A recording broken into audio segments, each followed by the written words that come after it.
हाय पिलामाने समस्तଙ୍କୁ Odia sir ୱେଭି YouTube ଚ୍ୟାନେଲକୁ ସ୍ୱାଗତ।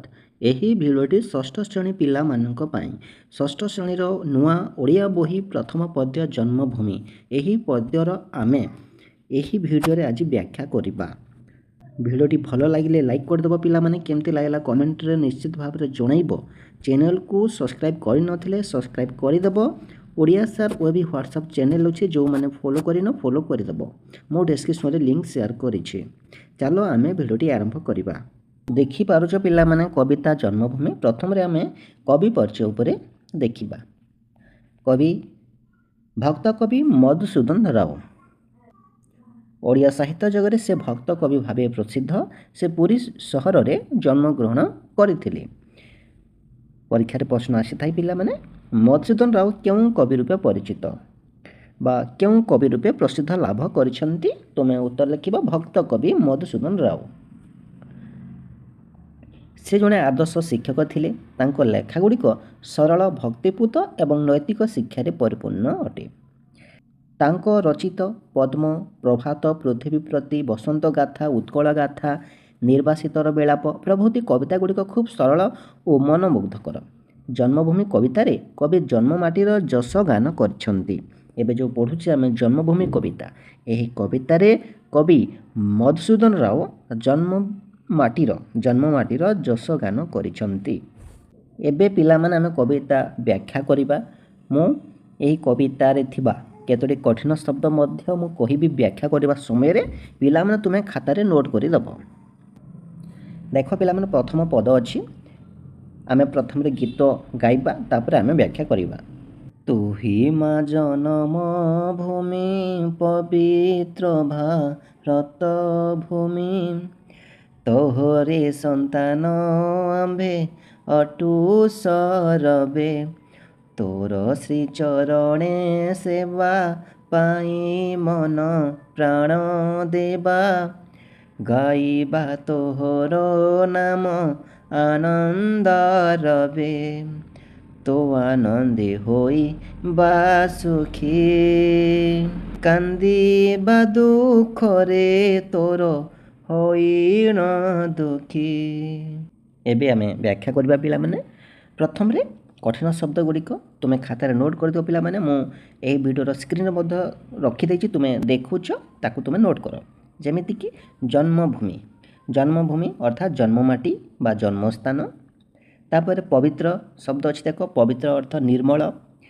ତାପରେ ଅଛି ସରବେ, ସରବେ ଅର୍ଥ ସମସ୍ତେ। ଶ୍ରୀଚରଣେ ଅର୍ଥ ପବିତ୍ର ପାଦ ତଳେ, ଶ୍ରୀଚରଣ ମାନେ ପାଦ ତଳେ। ରବେ, ରବେ ଶବ୍ଦ ତୁମେ ଦେଖିପାରୁଥିବ, ରବେର ଅର୍ଥ ହେଲା ଶବ୍ଦରେ ବା ସ୍ୱରରେ। ଆନନ୍ଦେ ଅର୍ଥାତ୍ ଖୁସିରେ। ଏହି ଶବ୍ଦ ଗୁଡ଼ିକ ଲେଖିଦିଅ ପିଲାମାନେ। ତାପରେ ଦେଖିବା ବ୍ୟାଖ୍ୟା। ତୁହି ମା ଜନ୍ମଭୂମି ପବିତ୍ର ଭାରତ ଭୂମି, ତୋହରି ସନ୍ତାନ ଆମ୍ଭେ ଅଟୁ ସରବେ। କବି ନିଜ ଜନ୍ମଭୂମି ଭାରତ ମାତାଙ୍କୁ ବନ୍ଦନା କରି କହିଛନ୍ତି ଯେ ଆମେ ସମସ୍ତେ ତାଙ୍କର ସନ୍ତାନ। ଆଉ ଥରେ ଶୁଣ ପିଲାମାନେ, କବି ନିଜ ଜନ୍ମଭୂମି ଭାରତ ମାତାଙ୍କୁ ବନ୍ଦନା କରି କହିଛନ୍ତି ଯେ ଆମେ ସମସ୍ତେ ତାଙ୍କର ସନ୍ତାନ। ତୋହରି ସନ୍ତାନ ଆମ୍ଭେ ଅଟୁ ସରବେ, ଅର୍ଥାତ୍ ହେ ଭାରତ ମାତା, ତୋର ସନ୍ତାନ ଆମେ ସମସ୍ତେ ଅଟୁ। ତୋର ଶ୍ରୀ ଚରଣେ ସେବା ପାଇଁ ମନ ପ୍ରାଣ ଦେବା, ଗାଇବା ତୋହର ନାମ ଆନନ୍ଦ ରବେ। ଆମେ ଆମର ମନ ଓ ପ୍ରାଣ ଦେଇ ତାଙ୍କ ପବିତ୍ର ଚରଣ ସେବା କରିବା ଏବଂ ସାରା ବିଶ୍ୱରେ ଆନନ୍ଦର ସହ ତାଙ୍କର ଯଶ ଗାନ କରିବା। ତାର ଅର୍ଥ ପିଲାମାନେ କ'ଣ ଅଛି? ଆମେ ଆମର ମନ ପ୍ରାଣ ଦେଇ ତାଙ୍କ ପବିତ୍ର ଚରଣ ସେବା କରିବା, ଭାରତ ମାତାର ସେବା କରିବା ମନ ପ୍ରାଣ ଦେଇ, ଏବଂ ସାରା ବିଶ୍ୱରେ ତାଙ୍କର ଯଶ ଗାନ କରିବା। କାହାର ଯଶ ଗାନ କରିବା? ଭାରତ ମାତାର ବା ଜନ୍ମଭୂମିର ଯଶ ଗାନ କରିବା। ତୁ ଆନନ୍ଦେ ହୋଇବା ସୁଖୀ, କାନ୍ଦିବା ଦୁଃଖରେ ତୋର ହୋଇଣ ଦୁଃଖୀ। ଜନ୍ମଭୂମିର ସୁଖରେ ଆମେ ସୁଖୀ ହେବା ଏବଂ ତାଙ୍କ ଦୁଃଖରେ ଆମେ ଦୁଃଖ ଅନୁଭବ କରିବା ଉଚିତ। ପରବର୍ତ୍ତୀ ପଦକୁ ଯିବା ପିଲାମାନେ। ଗୀତ ପ୍ରଥମେ ଗାଇବା, ତାପରେ ଆମେ ବୁଝିବା, ବ୍ୟାଖ୍ୟା କରିବା। ଧନ୍ୟ ମହିମା ତୋହର ନାହିଁ ତାର ପଟାନ୍ତର, ମସ୍ତକରେ ହିମାଳୟ पर्वत बर दुई पारु से जलधि ब्रह्मपुत्र सिंधु नदी चरण रे विराजित महासागर विंध्यगिरि बर कटिरे गंगादि केते नदी शोभे शरीरे। प्रथम पिला माने केते लिखिदियो महिमा धन्य महिमातर महिमा अर्थ गौरव पटांतर नाही तार पटांतर पटांतर अर्थ तुलना बा उपमा तापरे मस्तकरे हिमालय पर्वत बर मस्तकरे माने मुंड मस्तक माने मुंड पर्वत बर अर्थात श्रेष्ठ पर्वत दुई पारुसे जलधि पारुसे तार अर्थ पाखरे बा पार्श्वरे तापरे देख जलधि जलधि अर्थ समुद्र दुई पारुसे जलधि जलधि अर्थ समुद्र बा सागर तापरे विराजित विराजित माने विद्यमान बा शोभित तापरे देख गिरिबर विंध्य गिरिबर गिरिबर अर्थ पहाड़ श्रेष्ठ पहाड़ तापरे अच्छे कटी गिरिबर कटिरे कटिरे अर्थात कटी माने अंटा ये अर्थ कठिन शब्द गुड़िक पिला माने एबे आमे व्याख्या करिबा। धन्य महिमा तोहर नाही तार पटांतर मस्तकरे हिमालय पर्वत बर भारत माता तथा जन्मभूमि रठी जयगान कर जशगान कर कवि। धन्य महिमा तोहर नाही तार पटांतर भारत माता प्राकृतिक शोभा अतुलनीय पिला जानी भारत माता प्राकृतिक शोभा प्राकृतिक सौंदर्य अतुलनीय तांक शिर रे हिमालय पर्वत मुकुट सदृश शोभा पाउछि जेमती देख मस्तकरे हिमालय पर्वत बर मस्तकरे हिमालय पर्वत बर भारत मातार मस्तक बा मुंडरे कौन अच्छी हिमालय पर्वत शोभा पाउछि हिमालय पर्वत रही कहा परिका मुकुट परिका मुकुट परी शोभा पाउछि तापर देख दुई पार्श्वे जलधि माने दुई पार्श्वे समुद्र अच्छी सागर अच्छी दुई पार्श्वे जलधि कौन ब्रह्मपुत्र सिंधु नदी कौन सब अच्छी दुई पार्श्वे सिंधु और ब्रह्मपुत्र भली विशाल नदी बही जाउछि तापर देख चरण रे विराजित महासागर चरण रे विराजित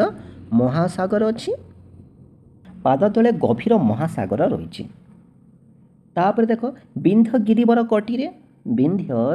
कटिरे अर्थात मझिरे भारत मातांकर मझिरे बा जन्मभूमि से भारत मानचित्र तुम देखि पिला माने से भारत मानचित्र मझिरे देखि विंध्य पर्वत अच्छी एवं शरीर रे गंगा भली अनेक पवित्र नदी अलंकार सदृश प्रभावित होउछंती गंगा अति केते नदी शोभे शरीरे गंगा परी पवित्र नदी अलंकार सदृश प्रभावित होउछंती। परवर्ती पद को जीवा पिला माने जन्मिले तो कोल रे केते सुर वीर नरे रामचंद्र भीष्म द्रोण कर्ण अर्जुन महाकवि वेद व्यास बाल्मीकि कालिदास गाइले पवित्र कंठे तोहरी गुण चैतन्यनादि महात्मा जने प्रचारिले विभु नाम आनंद मने। 3 नंबर पद एटा पिला माने कठिन शब्द गुड़िक लिखि दियो जनमिरे तो कोଳରେ अर्थ कौन अंक बा पणत तापरे केते सुर वीर नरे सुर माने देवता नरे माने मनीष माने तापर अच्छी देख कठिन शब्द कौन आठ अच्छी महात्मा चैतन्यनादि महात्मा जन महात्मा माने महान व्यक्ति विभु प्रचारिले विभु नाम विभु माने भगवान बा ईश्वर तापर प्रचारिले अर्थ जणाइले बा विस्तार कले ये तार कठिन शब्द गुड़िक पिला माने लिखिद निज खातार एवं तार भावार्थ को बुझा व्याख्या करवा। जनमिले तो कोल केते सुर वीर नरे केते सुर केते देवता जन्म करछंती केते मनुष्य जन्म लाभ करछंती केते योद्धा एठी जन्म लाभ करछंती जेमिति कि रामचंद्र भीष्म द्रोण कर्ण अर्जुन भगवान वीर योद्धा ये समस्ते एठी जन्म लाभ करछंती ଏବଂ କବିମାନଙ୍କ ମଧ୍ୟରେ ଏଠି ଦିଆଯାଇଛି ବେଦବ୍ୟାସ, ବାଲ୍ମୀକି, କାଳିଦାସ ଏଇମାନେ ଜନ୍ମଲାଭ କରି ଭାରତ ମାତାର ଗୁଣଗାନ କରିଛନ୍ତି। ତାପରେ ଦେଖ, ଚୈତନ୍ୟାଦି ମହାତ୍ମା ଜନେ ପ୍ରଚାରିଲେ ବିଭୁ ନାମ ଆନନ୍ଦ ମନେ। ପ୍ରଚାରିଲେ କିଏ? ଶ୍ରୀ ଚୈତନ୍ୟଙ୍କ ଭଳି ଚୈତନ୍ୟାଦି ମହାତ୍ମା ଜନେ, ଶ୍ରୀ ଚୈତନ୍ୟଙ୍କ ଭଳି ମହାପୁରୁଷମାନେ ସେମାନେ ଏଠାରେ ପ୍ରେମ ଓ ଭକ୍ତିର ବାଣୀ ପ୍ରଚାର କରିଛନ୍ତି, ଭଗବାନଙ୍କ ନାମ ପ୍ରଚାର କରିଛନ୍ତି ଆନନ୍ଦର ସହିତ। ପ୍ରଚାରିଲେ ବିଭୁ ନାମ, ଭଗବାନଙ୍କ ନାମ ପ୍ରଚାର କଲେ ଆନନ୍ଦ ମନରେ, ଅତି ଆନନ୍ଦ ମନରେ, ଖୁସି ମନରେ ସେମାନେ ଭଗବାନଙ୍କ ନାମ ପ୍ରଚାର କରିଛନ୍ତି। ପରବର୍ତ୍ତୀ ପଦକୁ ଯିବା ପିଲାମାନେ, 4 ନମ୍ବର ପଦ ଦେଖ, କେତେ କେତେ ପୁଣ୍ୟବତୀ, କେତେ ପତିବ୍ରତା ସତୀ, କେତେ ବୀର ନାରୀ, କେତେ ବୀର ଜନନୀ, ସମସ୍ତେ ତୋର ଦୁହିତା, ପଦ୍ମିନୀ, ସାବିତ୍ରୀ, ସୀତା, ଦୁର୍ଗାବତୀ ଆଦି କେତେ ବୀର ରମଣୀ, ନମୟୀ ମା ଭକ୍ତି ଭରେ, ଅଧମ କ୍ଷମ ସୁତ ତୋ ଚରଣରେ। କଠିନ ଶବ୍ଦ ଗୁଡ଼ିକ ଲିଖିତ ପ୍ରଥମରେ ପିଲାମାନେ ଦେଖ, ଏଠି କେତେ କେତେ ପୁଣ୍ୟବତୀ। ପୁଣ୍ୟବତୀ ଅର୍ଥ ପବିତ୍ର ବା ଧର୍ମିଷ୍ଠା ନାରୀକୁ କୁହାଯାଇଥାଏ ପୁଣ୍ୟବତୀ ବୋଲିକି। ତାପରେ ପତିବ୍ରତା, ପତିବ୍ରତା କାହାକୁ କୁହାଯାଏ? ସ୍ୱାମୀଙ୍କୁ ସମ୍ମାନ ଦେଉଥିବା ନିଷ୍ଠାବାନ ନାରୀକୁ କୁହାଯାଇଥାଏ ପତିବ୍ରତା। ତାପରେ ସମସ୍ତେ ତୋର ଦୁହିତା, ଦୁହିତା ଅର୍ଥ ଝିଅ ବା କନ୍ୟା। ତାପରେ ଅଛି ଦେଖ ରମଣୀ, ବୀର ରମଣୀ, ଦୁର୍ଗାବତୀ ଆଦି କେତେ ବୀର ରମଣୀ, ରମଣୀ ଅର୍ଥ ନାରୀ। ତାପରେ ଦେଖ ଅଧମ ଅକ୍ଷମ ସୁତ ତୋ ଚରଣରେ, ଅଧମ, ଅଧମ ଅର୍ଥ ନିଚ ବା ସାମାନ୍ୟ, ଅକ୍ଷମ ଅର୍ଥ ଅସମର୍ଥ ବା ଶକ୍ତିହୀନ, ସୁତ ଅର୍ଥ ପୁତ୍ର ବା ସନ୍ତାନ, ପିଲା। ଏ ହେଲା କଠିନ ଶବ୍ଦ ଗୁଡ଼ିକ। ଏବେ ଆମେ ତାର ଭାବାର୍ଥକୁ ଜାଣିବା। କେତେ କେତେ ପୁଣ୍ୟବତୀ, କେତେ ପତିବ୍ରତା ସତୀ, କେତେ ବୀର ନାରୀ, କେତେ ବୀର ଜନନୀ, ସମସ୍ତେ ତୋର ଦୁହିତା, ପଦ୍ମିନୀ, ସାବିତ୍ରୀ, ସୀତା, ଦୁର୍ଗାବତୀ ଆଦି କେତେ ବୀର ରମଣୀ। ଏହି ପଦରେ କବି ନାରୀମାନଙ୍କ ଉପରେ ବର୍ଣ୍ଣନା କରିଛନ୍ତି। ଯେମିତିକି ଏଠି ଉଦାହରଣ ଦେଇଛନ୍ତି ପଦ୍ମିନୀ, ସାବିତ୍ରୀ, ସୀତା ସମସ୍ତେ ହେଉଛନ୍ତି ସେଇ ଦୁର୍ଗାବତୀ, ସମସ୍ତେ ହେଉଛନ୍ତି ବୀର ରମଣୀ। ଭାରତ ମାତାଙ୍କର କେବଳ ପୁତ୍ର ନୁହନ୍ତି, କନ୍ୟାମାନେ ମଧ୍ୟ ଅତ୍ୟନ୍ତ ମହାନ। ବୀର ନାରୀ, କେତେ ବୀର ଜନନୀ, ସମସ୍ତେ ତୋର ଦୁହିତା। ଏ ଭାରତ ମାତା, ଏ ଜନ୍ମଭୂମି, ଏ ସମସ୍ତେ ହେଉଛନ୍ତି ତୋର ଝିଅ। ଯାହା ସବୁ ପୁଣ୍ୟବତୀ କଥା କୁହାଗଲା, କି ପତିବ୍ରତା ସତୀ କଥା କୁହାଗଲା, କି ବୀର ନାରୀ କଥା କୁହାଗଲା, ଏ ସମସ୍ତେ ହେଉଛନ୍ତି ତୋର ଦୁହିତା। ଦୁହିତା ମାନେ ଝିଅ। ପଦ୍ମିନୀ, ସାବିତ୍ରୀ, ସୀତା, ଦୁର୍ଗାବତୀ ଆଦି ସମସ୍ତେ ହେଉଛନ୍ତି ବୀର ରମଣୀ, ବୀର ନାରୀ। ଏମାନେ ହେଉଛନ୍ତି ତୋର ଝିଅ, ତୋର କନ୍ୟା। ଶେଷରେ କବି ନମେ ମା ଭକତି ଭରେ, ଅଧମ ଅକ୍ଷମ ସୁତ ତୋ ଚରଣରେ, ନମେ ମା ଭକତି ଭରେ। ଶେଷରେ କବି ନିଜକୁ ଜଣେ ସାମାନ୍ୟ ଓ ଅଶକ୍ତ ସନ୍ତାନ ଭାବେ ମାର ଚରଣରେ, ଭାରତ ମାତାଙ୍କ ଚରଣରେ ଭକ୍ତିପୂତ ପ୍ରଣାମ ଜଣାଇଛନ୍ତି। ବାସ୍ତବରେ କବିଙ୍କ ବର୍ଣ୍ଣନା, କବିଙ୍କ ଉପସ୍ଥାପନା ଅତି ପ୍ରଶଂସନୀୟ। ଏହି ଜନ୍ମଭୂମି କବିତାରେ ଭକ୍ତ କବି ମଧୁସୂଦନ ରାଉ ଆମର ପବିତ୍ର ଜନ୍ମମାଟି ଭାରତବର୍ଷର ମହାନତା ଏବଂ ଗୌରବକୁ ଅତି ସୁନ୍ଦର ଭାବରେ ବର୍ଣ୍ଣନା କରିଛନ୍ତି। କବିଙ୍କ ମତରେ ଭାରତବର୍ଷ ହେଉଛି ଆମ ସମସ୍ତଙ୍କର ପବିତ୍ର ଜନ୍ମଦାତ୍ରୀ ମା। ଆମେ ସମସ୍ତେ ତାଙ୍କର ସନ୍ତାନ। ଆମର ଏହି ଜନ୍ମଭୂମିର ଉନ୍ନତି ଓ ଆନନ୍ଦରେ ଆମେ ସୁଖୀ ହେବା ଏବଂ ତାଙ୍କର ଦୁଃଖରେ ଆମେ ସମବେଦନା ପ୍ରକାଶ କରିବା ଉଚିତ। ନିଜ ମନ ପ୍ରାଣ ଦେଇ ମାର ପବିତ୍ର ଚରଣ ସେବା କରିବା ପ୍ରତିଟି ସନ୍ତାନର ପରମ କର୍ତ୍ତବ୍ୟ। ଭାରତ ମାତାଙ୍କ ପ୍ରାକୃତିକ ସୌନ୍ଦର୍ଯ୍ୟ ଅତି ମନୋରମ। ତାଙ୍କର ମୁଣ୍ଡରେ ହିମାଳୟ ପର୍ବତ ଶୋଭା ପାଉଥିବା ବେଳେ ଗଙ୍ଗା, ବ୍ରହ୍ମପୁତ୍ର ଓ ସିନ୍ଧୁ ଭଳି ନଦୀଗୁଡ଼ିକ ତାଙ୍କ ଶରୀରରେ ଅଳଙ୍କା ସଦୃଶ ରହିଛନ୍ତି। ଚରଣ ତଳେ ଗଭୀର ମହାସାଗର ମାଙ୍କ ପାଦ ଧୋଇ ଦେଉଛି। ଏହି ପବିତ୍ର ମାଟିର ପ୍ରତ୍ୟେକଟି ଅଂଶ ଦୈବୀ ଶକ୍ତିରେ ପରିପୂର୍ଣ୍ଣ ଏବଂ ଏହାର ପ୍ରାକୃତିକ ଶୋଭାର କୌଣସି ତୁଳନା ନାହିଁ। ଭାରତ ହେଉଛି ବୀର ଓ ଜ୍ଞାନୀମାନଙ୍କର ପ୍ରସୂତିଶାଳା। ଏହି ପବିତ୍ର କୋଳରେ ଶ୍ରୀରାମଚନ୍ଦ୍ର ଭୀଷ୍ମ ଦ୍ରୋଣ ଅର୍ଜୁନଙ୍କ ଭଳି ବୀରମାନେ ଜନ୍ମ ହୋଇଛନ୍ତି। ବେଦବ୍ୟାସ ଓ କାଳିଦାସଙ୍କ ଭଳି ମହାନ କବିମାନେ ନିଜ କବିତାରେ ମାଙ୍କ ଗୁଣଗାନ କରିଛନ୍ତି। ସୀତା, ସାବିତ୍ରୀ, ପଦ୍ମିନୀ ଓ ଦୁର୍ଗାବତୀଙ୍କ ଭଳି ମହିୟସୀ ନାରୀମାନେ ମଧ୍ୟ ଏହି ମାଟିକୁ ଗୌରବାନ୍ୱିତ କରିଛନ୍ତି।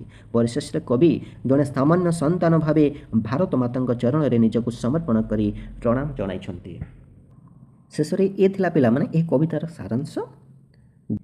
ଆଗକୁ ଆମେ ଏହି ପଦ୍ୟର ପ୍ରଶ୍ନ ଉତ୍ତର ତଥା ଅଭ୍ୟାସ କାର୍ଯ୍ୟ ଆମେ ଅନ୍ୟ ଏକ ଭିଡ଼ିଓରେ ଆଲୋଚନା କରିବା। ଭିଡ଼ିଓଟି ଭଲ ଲାଗିଥିଲା ପିଲାମାନେ ଲାଇକ୍ କରିଦେବ, କେମିତି ଲାଗିଲା କମେଣ୍ଟରେ ଜଣାଇବ। ଚ୍ୟାନେଲକୁ ନୂଆ ଆସିଥିଲେ ସବସ୍କ୍ରାଇବ୍ କରିଦେବ। Odia sir OAB WhatsApp channel ଅଛି, ଯେଉଁମାନେ ଫଲୋ କରିନ ଫଲୋ କରିଦେବ।